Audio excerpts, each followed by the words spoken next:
Good evening and welcome. I am Dr. Cassandra Duff of Medina Court number 11, coming from the oasis in the desert of New York, where I currently preside as the Imperial Deputy for the desert. But in my professional capacity, I am a licensed psychotherapist with over 24 years of experience. So this evening, we're going to have a conversation about healing the village, a psychotherapist's guide to mental wellness in the Black community, where we'll be honoring the resilience of our people, dismantling stigmas, and restoring our power. So let's go over the agenda. So for this evening, we're going to explore why mental health is a village concern and not just an individual problem. And so we'll cover key areas such as suicide awareness, domestic violence, and our military community, naming real barriers that Black men and women face without blaming ourselves. And so it is my hope that by the end of this conversation, you will all leave with the tools and access to resources that will be able to help you and to help those that you love and care about. So let's talk about the village framework. With the village framework, we often face a culture that demands us to keep it together. But we have to understand that when we're suppressing our pain, it can also manifest itself in other ways. And that could be leading to anger and to illness as a result of suppressing what we're feeling. And so culturally, we have to understand that we have been taught that what happens in the house stays in the house. And don't be out there going telling our business. But the truth of the matter is that when we keep that pain inside, it doesn't make it go away. What happens is that in the suppression of that pain, it will manifest itself in other ways. And so it'll show up in either anger, people being sick, numbness, and explosive behaviors. And so as you see here with the village framework, we want to be able to always heal from within. And so another critical component of the village framework is that we also want to validate the intergenerational boundaries. Many times our parents or our grandparents, they have the mindset of, I know you're not going to be out there airing our dirty laundry. But for the younger generation, we understand that it is important to dismantle the stigmas. And so by us being able to have those difficult but loving conversations with our parents and with our grandparents, what we're trying to do is that we want to work through those family secrets that keep us apart.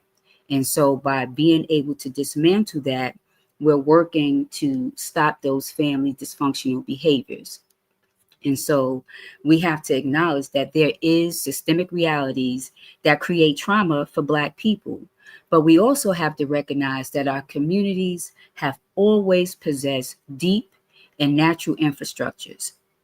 Those infrastructures include our civic organizations, our boys club, going to brunch, the barbershop, all those different places where we come and we gather and we talk. Those things have been our infrastructure, but we never called it mental health. So let's talk about our 3 goals for today. Our 3 goals for today is very simple. We want to honor our resilience because we have endured so much as a community. And it's not about simply just bouncing back, but it's about being very strategic in how we survive and how we thrive. We want to dismantle the stigma because therapy is not crazy. It's smart, right? Because when we go to therapy, that's saying that I realize that there's something that's not right, and I want to do what I can do to make it better.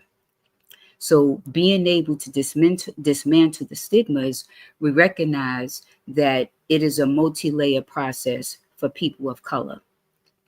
We have to recognize that we have historical trauma, systematic barriers, cultural narratives, and then there's also the practicalness of access. So it isn't just about telling people to go to therapy. It's about making therapy feel safe, relevant, and attainable for everyone.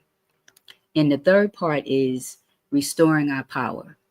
And in that, we're acknowledging that navigating a systemic system that is filled with microaggressions and intergenerational trauma, it causes us real wear and tear on our bodies and our spirits. And so seeking therapy is not about saying we want to forego our cultural groundings, but what we're saying is we're looking to create a form of self-preservation to manage our external stresses. And so by increasing the need to have culturally competent representation as therapists of color, we remove ourselves from being in a position of being misunderstood or pathologized by white therapists who do not have the cultural context of our community. And so that's how we restore our power. But let's talk about the unique stigma for Black men. For Black men, the stigma often stems from they can handle it, which is the lie. That's the myth. But the truth is that suppression shows up as rage, numbness, addiction, heart disease. All these different things are manifesting because they're not being allowed the opportunity to express themselves. And so you will have the barriers in which the therapist feels like that person is admitting failure. But in recognizing those unique stigmas that Black men face, we have to also understand that there are three unique social constructs that become a serious, as we would say, a triple threat that prohibits men from sometimes seeking help. The first one is Black masculine fragility. And so there's a lot of societal norms that talk about manhood and that men are supposed to be demand silence, that they supposed to be self-reliant. But at the same time, that expectation is compounded with them being seen as the provider and a protector. And so there becomes a conflict of how do we find that balance. The other piece is that there is racial distrust. Um, Oftentimes people say everything is not about race, but the reality is that when you look at the world around us, the very people who are telling us that it's not about race are acting based on race. And we could see that again in what's going on in the world around us. So for Black men, there is an inherent distrust of the very systems that they want us to depend on. And so many men feel that in seeking help, that they will either be misunderstood, misdiagnosed. And so the system that has historically failed them is now expecting them to trust them. And so that's hard to do because there has been a lot of deep-seated institutional mistrust. And so when you've experienced that for a long period of time, it's hard to say, well, let me look at this differently. And the third piece to that is invisibility. Black men often feel that their specific struggles with mental health is overlooked and invalidated by society. And so they may feel reduced because of those stereotypes.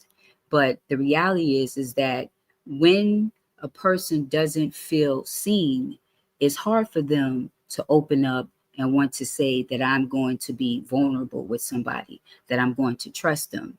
So we have to recognize that when our Black men feel seen, that will encourage them and empower them to want to do better.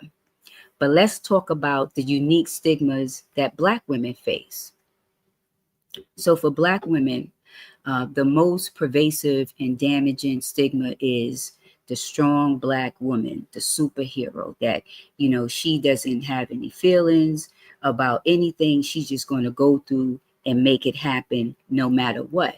And so when that happened, she finds herself in a space that she is constantly self-sacrificing and is made to feel devoid of any type of fragility.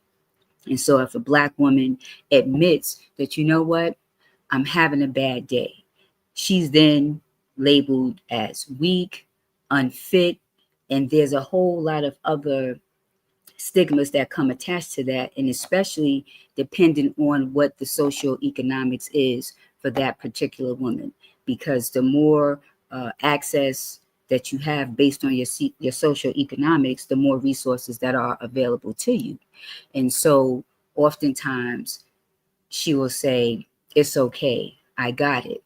But the very strength that we supposed to have as Black women sometimes create a barrier for us. And so we recognize that we cannot suppress our emotions, that it doesn't make the problems disappear.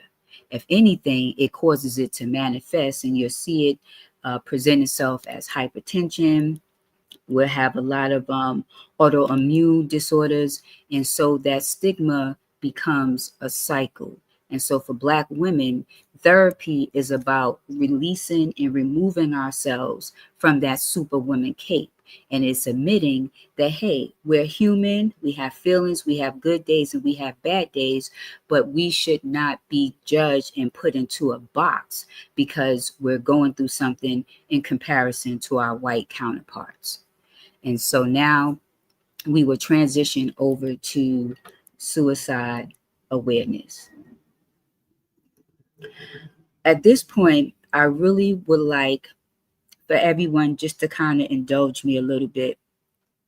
And I want to do a little exercise. I want everyone within the sound of my voice, I want you to think of a name, not a statistic, not a number. I just want you to think of a name or even a picture or face of someone that you know that has been struggling. Because the truth is, talking about suicide awareness is a critical and very serious subject in the Black community that is sometimes kind of pushed to the side. It's like a taboo. And so what is going to happen tonight is that by the end of this segment, you will have a better understanding of how suicide impacts the Black community and what things that you can do to strengthen yourself to be able to recognize it and identify it. And so when we talk about suicide, we have to understand that suicide is growing expeditiously in the Black community. And when that happens, oftentimes we may not know how to respond to that. And so there becomes a silence.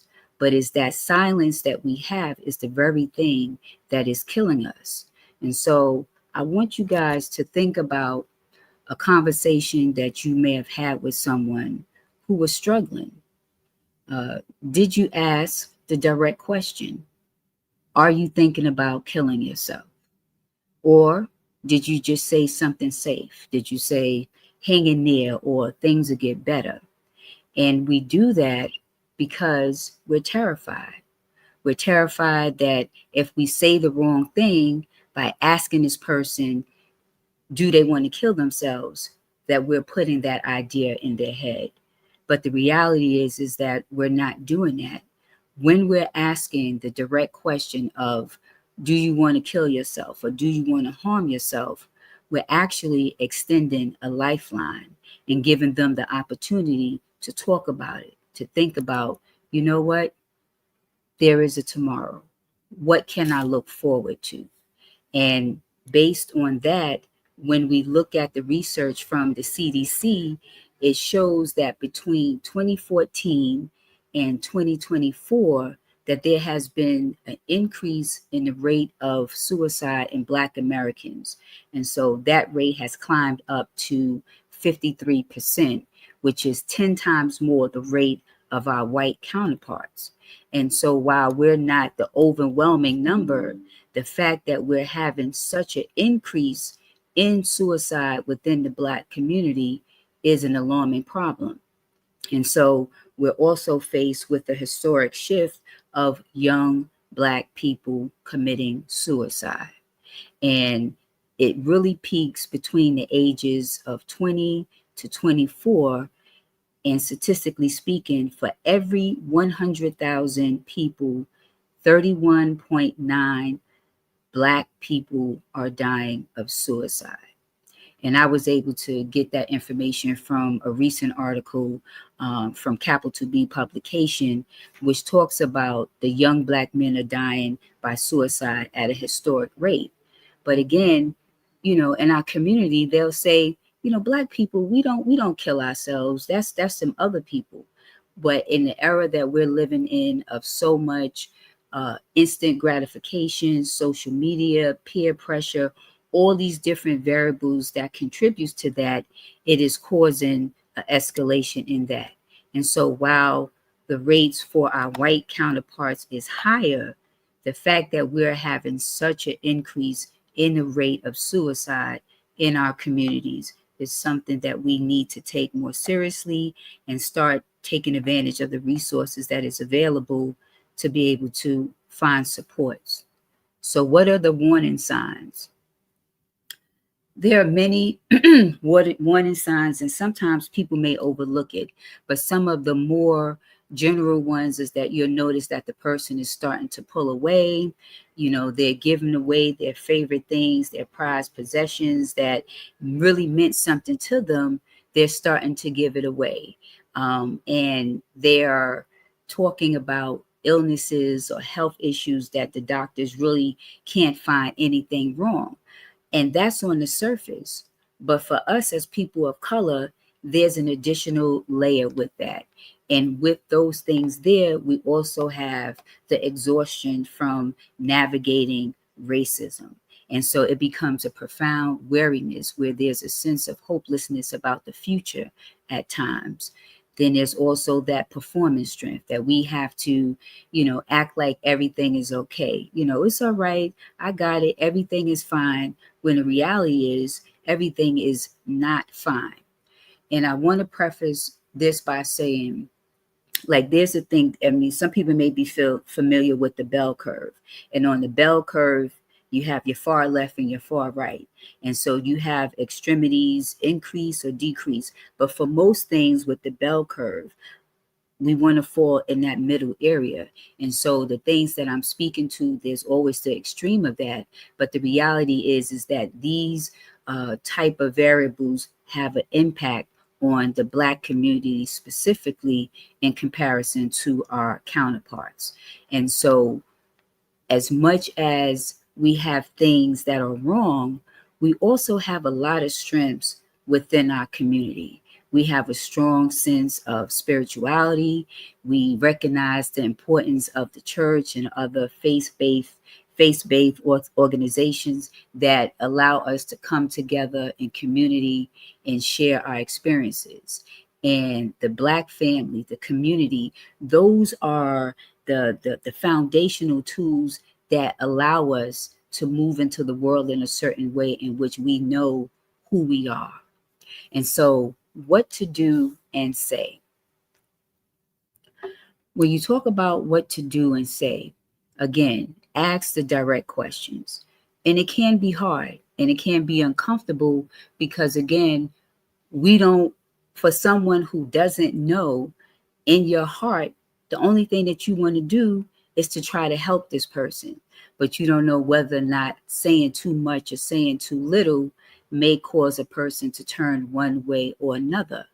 But it's okay to ask those direct questions. And once you identify that this person is someone who could be suicidal or wants to hurt themselves, make sure that you remove any guns, any pills, anything in which this person can use that could harm themselves. And most importantly, never leave them alone. If you're not able to stay with that person, have someone to come and be with them. You can always call 988. And for the veterans, after you dial 988 and you press 1, that will transfer you for the veterans who deal with more specialized needs for veterans.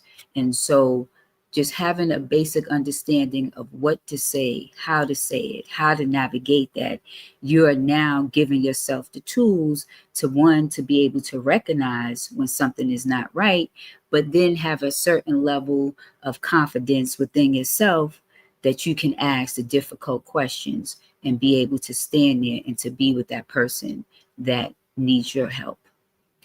The next area that I want to talk about is domestic violence and what it looks like in our community. Domestic violence is a very sensitive subject, and oftentimes it starts out from so young that people don't even realize that they are cultivating that type of behavior within their children until it manifests as they get older and they see it.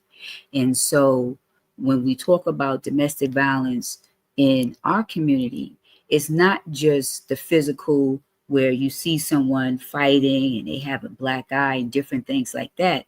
There's a non-physical component that can be just as damaging as the physical. And so it talks about being able to control the finances, not letting a partner work, or they have to be accountable for everything that they spend. Again, that's another form of control. Talking about isolating. These persons, the perpetrators, the people who are the perpetrators of domestic violence, they know sometimes how to pick people. You get in a relationship with them and, it's that love bombing where, everything is great, everything is good.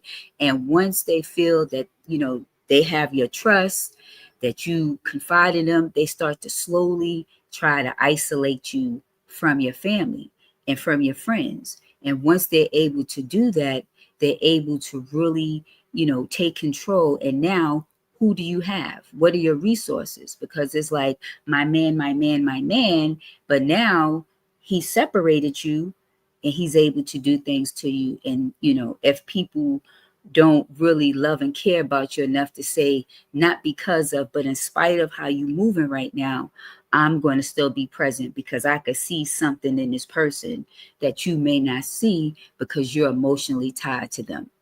And the other thing is that they also use religion as a way of submission. Well, you got to dress a certain way, you can't do a certain things. And if you do this, that means that you're not being in alignment with what their particular faith is. And when we look at those things in conjunction with the physical violence, it sends a very dangerous message that we cannot continue to be silent. And that's the next thing that we want to talk about, is the silence in our community. So oftentimes when something happens, we may not want to call the police because historically we understand what that looked like. You call the police thinking that, it's just going to de-escalate the situation. And in some instances, it has shown that when the police got involved, it was escalated. And so sometimes the partner may not want to call the police in fear of something happening. The other pieces that is, I want to say, underreported is the men being the victims of domestic violence. And that is something that is severely underreported because, women hit men. If you look on social media, you'll see stuff like that and people may laugh, but it's not a laughing matter. It's a very serious thing, especially to that man who's on the receiving end of that.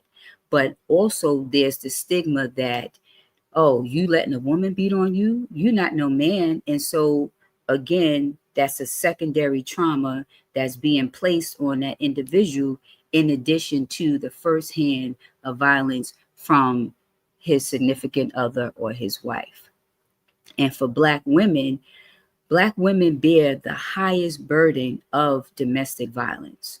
And not having the resources available, not knowing how to ask for help, sometimes causes these women to stay in situations out of fear.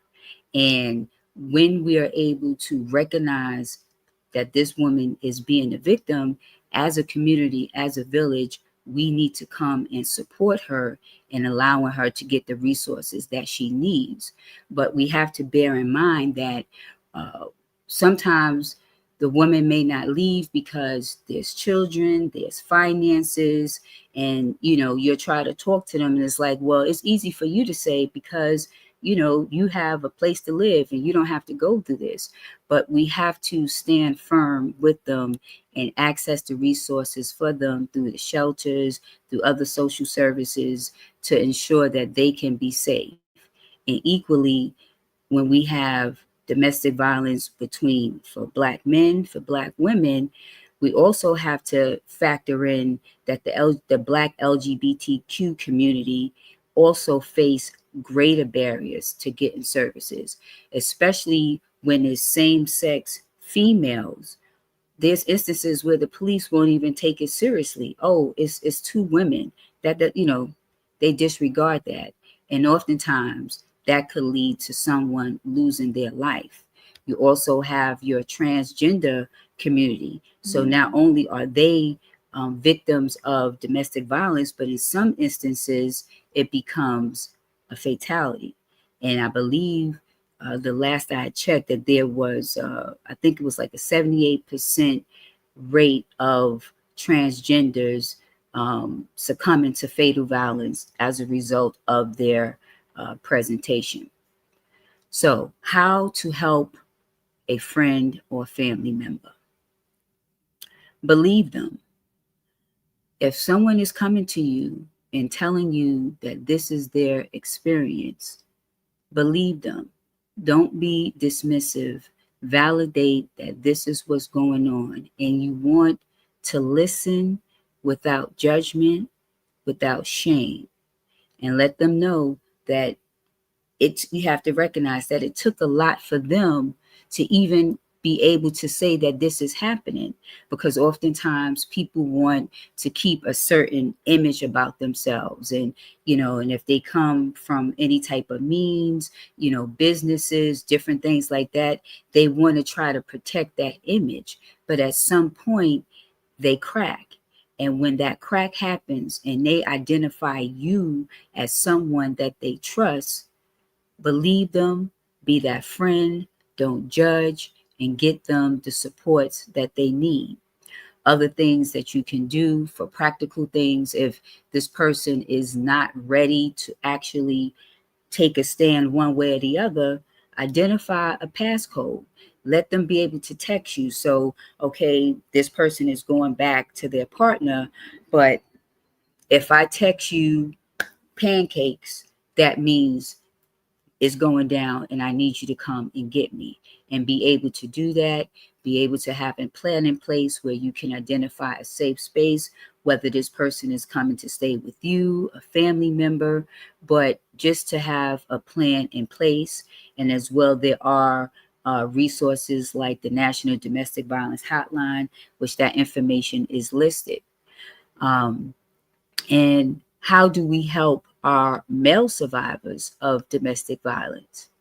And that subject can be so traumatizing and very sensitive because, again, as a man and as a Black man, you're telling me that some woman is beating on you and you're not doing anything about it, and they'll try to tell you, well, maybe you should hit back. I can tell you personally, I have a son, and I told my son personally, I said, listen, one, I pray God that you never come in contact with a woman that it has to even get physical, but remove yourself. Once you see that the circumstances is escalating, remove yourself expeditiously. Get out of there.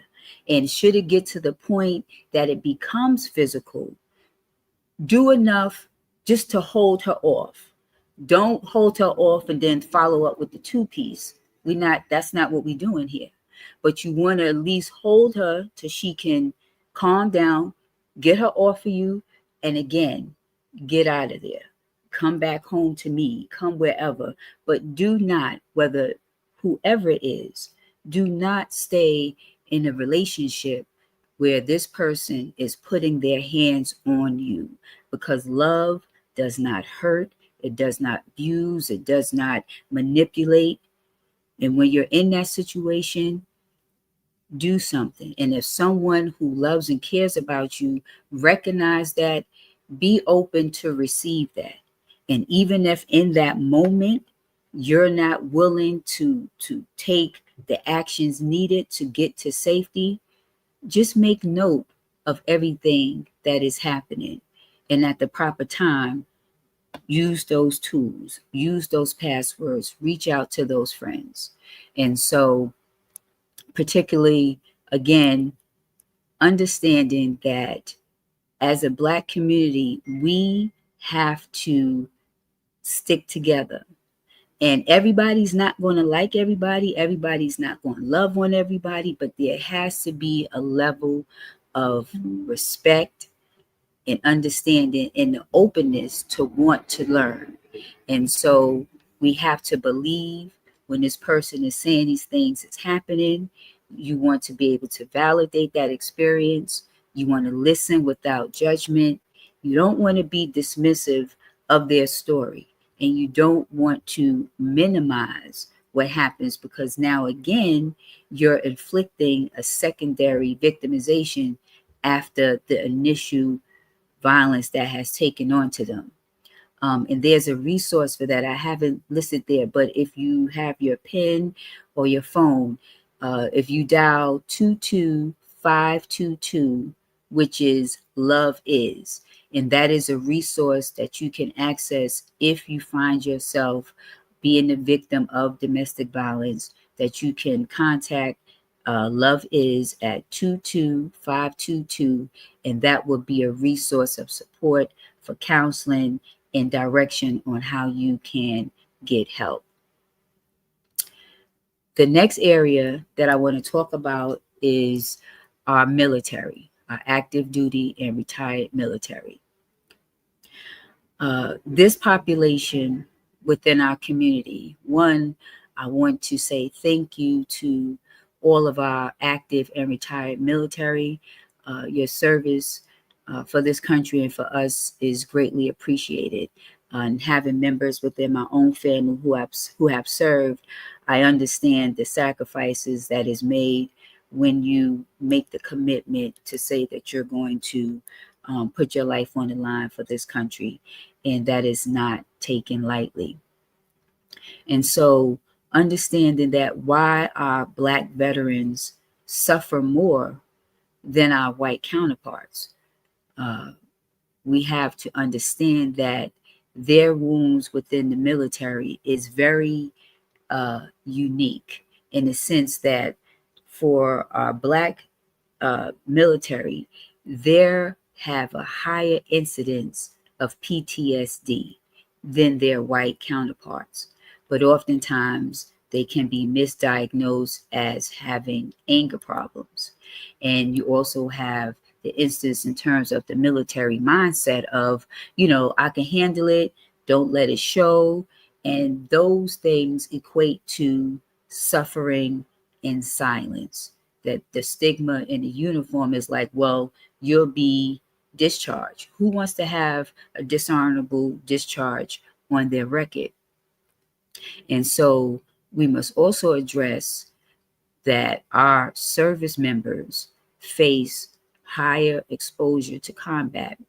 When I was putting this together, I was doing some research, and I had found that just in the Gulf War, that there was, of all of the military people, that in the Persian Gulf War, 25% of the armed forces in total were people of color. And that information came from racial. It was an article called Racial Inequality in War, from the American Political Science Review, and that was published in 2025. And so you talk about and you see all of these disparities within the military. that our people of color have to face. And in that, the studies indicated that Black veterans, one, have a higher rate for PTSD in comparison to their white counterparts, but that is not only attributed to combat, but is also contributed to race-related stressors. And so, again, making the decision to sign up, to say that you're willing to put your life on the line, and then have to deal with all these additional stressors, it just makes that process more of a challenge. And so despite making up 12%, the veterans make up 12% of the population, their ability to access benefits, it's just completely pales to, again, their white counterparts. So how do we support our Black veterans?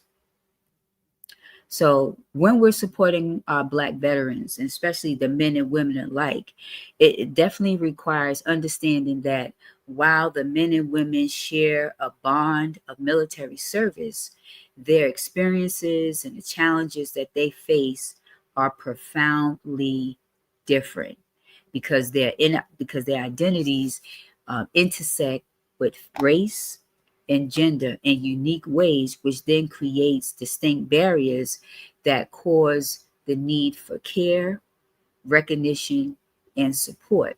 And so with the male veterans, it's a matter of, don't challenge the toughness, carry yourself well.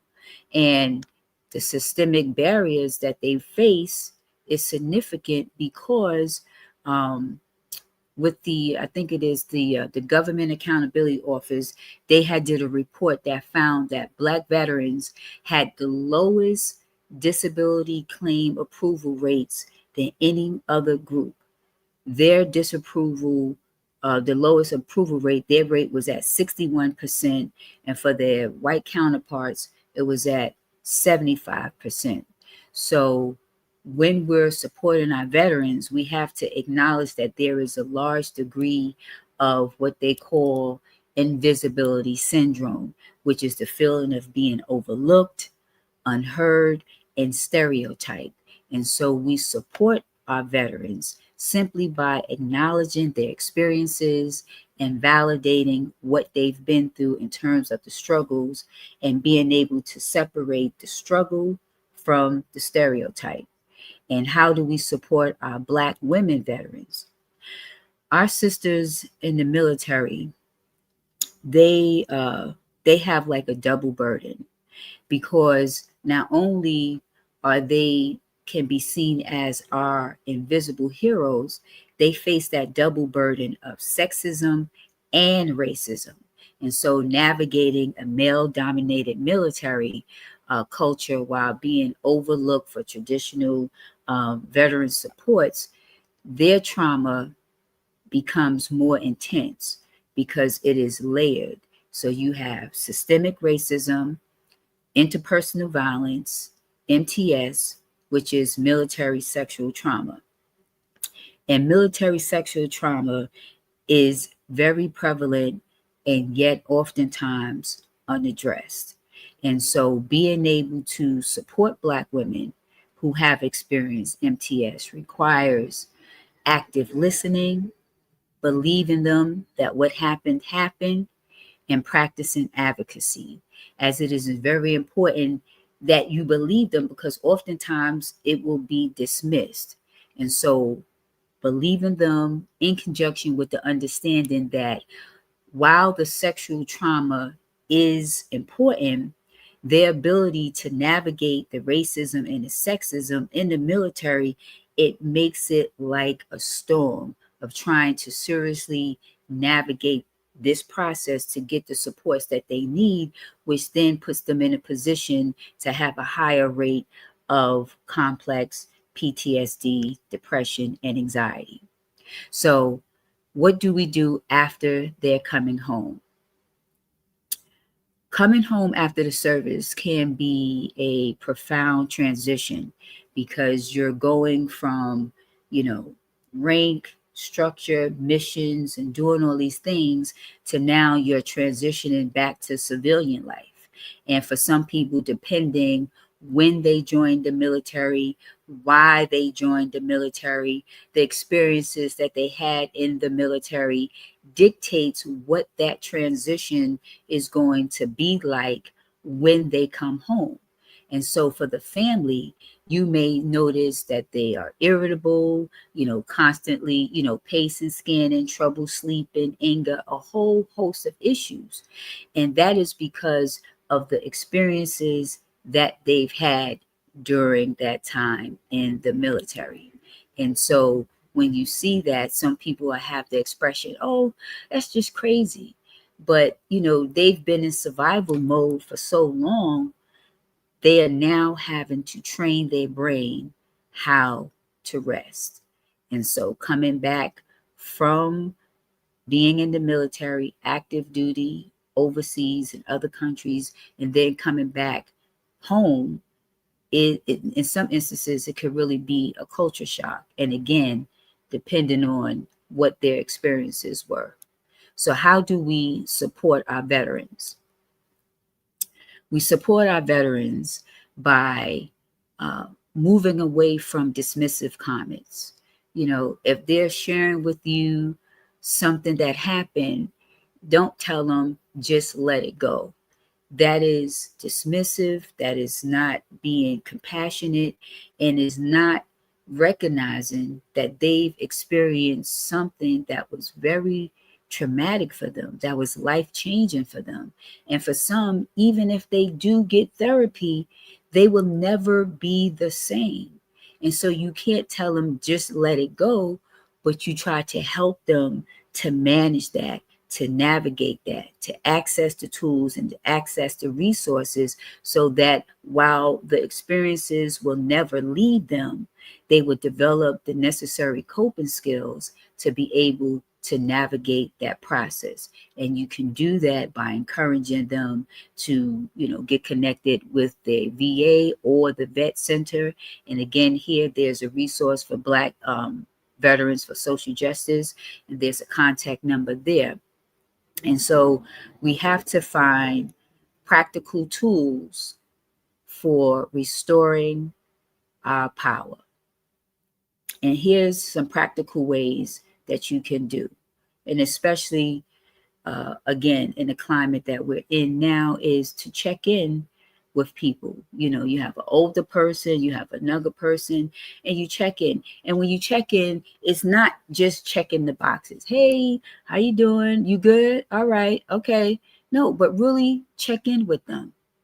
How's your day going? Or, do you have doctor's appointments?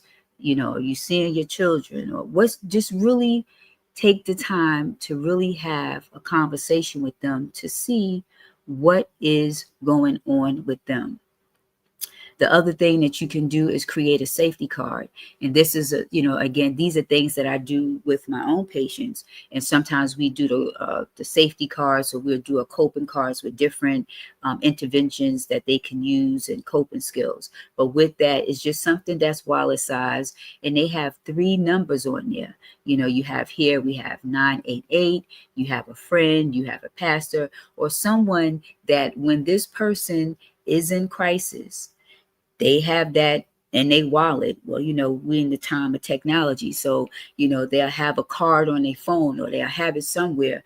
But to have that piece, so that, it's like their little mini safety plan, that when I don't feel right and when things is not going well, I know that I have something that I can immediately access.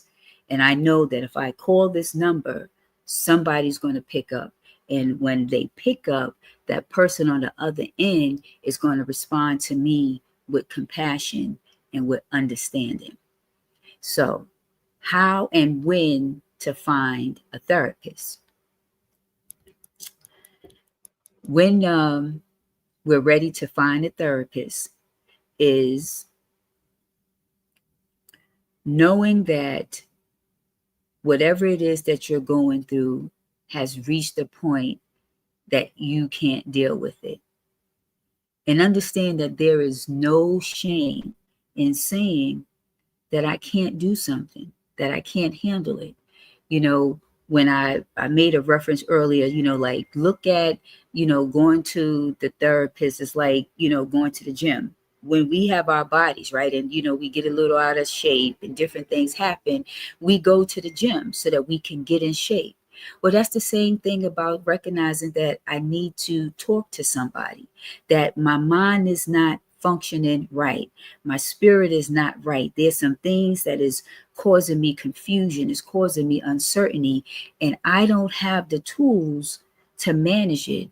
And I'm going to trust that if I seek out the resources, they're going to navigate me and put me in a position, in a direction that I can get the supports that I need, and that we're able to get those supports from people who look like us, who have shared experiences like us. And it's not that we want to over identify, but we want to be able to be in a space that you feel seen, that someone doesn't look at you and they automatically categorize you as this or as other, that there is a level of intentional compassion, that there is intentional concern about you evolving to being the best version of yourself that you can possibly be.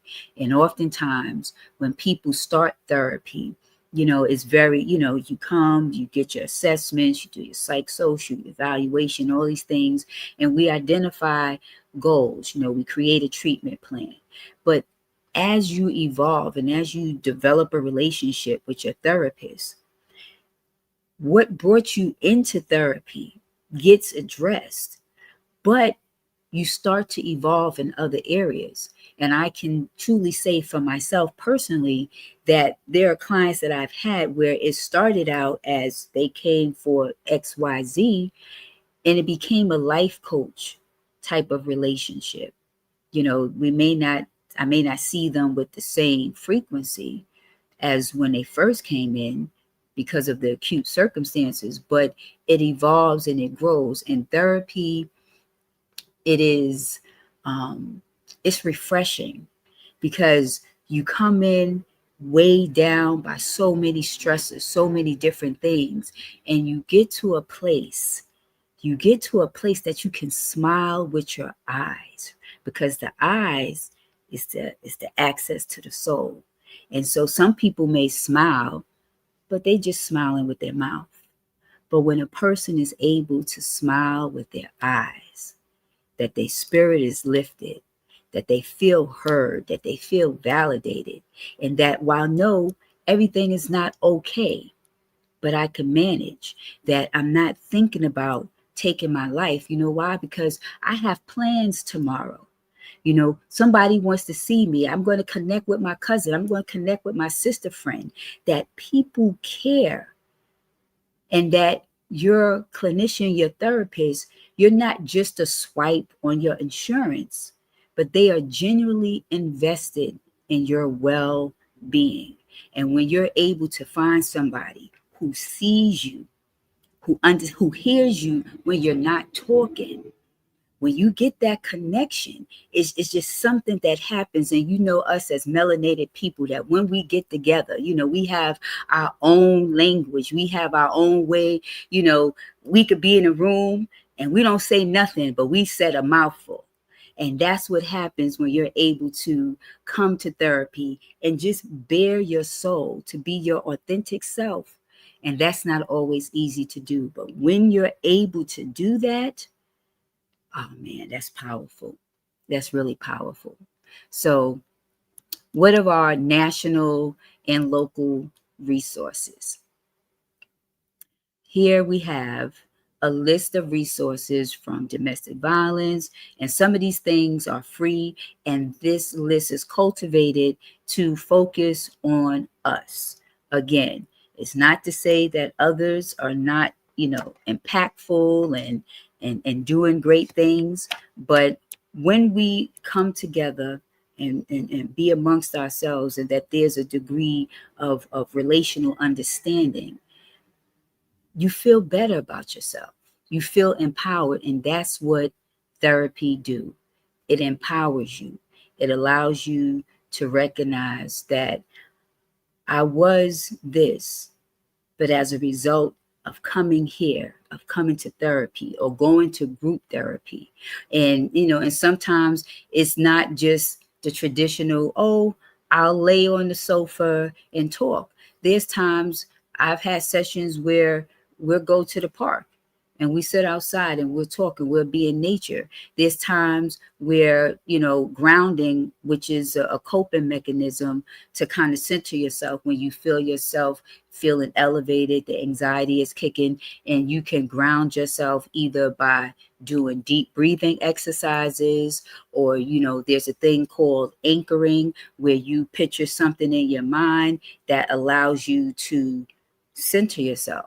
But also, if you have the opportunity to go out into nature and to ground yourself, to take your shoes off and reconnect with the foundation that brought us here, which is earth, and recalibrate yourself to get your chakras in order, it's a calming, relaxing experience.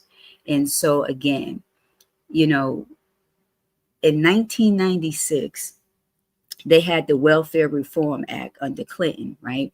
And with that Welfare Reform Act, a lot of people who were receiving public assistance transitioned over to Social Security. And at that time, you broke your arm, you could get it. Now it is not easy to get Social Security disability, right?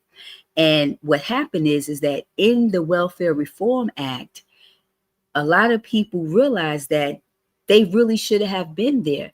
But because there had been such a stigma that, if everybody who's in therapy is crazy, well, there to a degree, some of them are, realistically speaking. But sometimes therapy is a maintenance tool. It's a safe space where you can go and you can talk about what is going on with you to somebody who's not connected to you in your personal life, and you could just let down those layers. You could work on those things that you suppressed, or something that may have happened, a trauma that you've experienced, and then one day you heard a song on the radio and it brought back all those memories, all those feelings, and you didn't know what to do with it.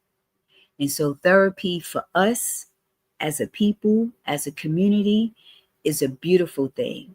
And I encourage everyone, see a therapist. Even if you only have one session, just go. And you will find that it will ease your spirit and allow you to get to a place in which you are more grounded and more centered. And so I thank you all for coming out this evening. This is the end of my presentation. My information is there. If you have any questions, there's resources available. Take advantage of it. And let's start, loving on each other. And most importantly, loving ourselves. Because when we're loving ourselves, we're respecting ourselves, and that energy becomes contagious, and we want to love on other people. So I thank you so much for being a part of this conversation this evening.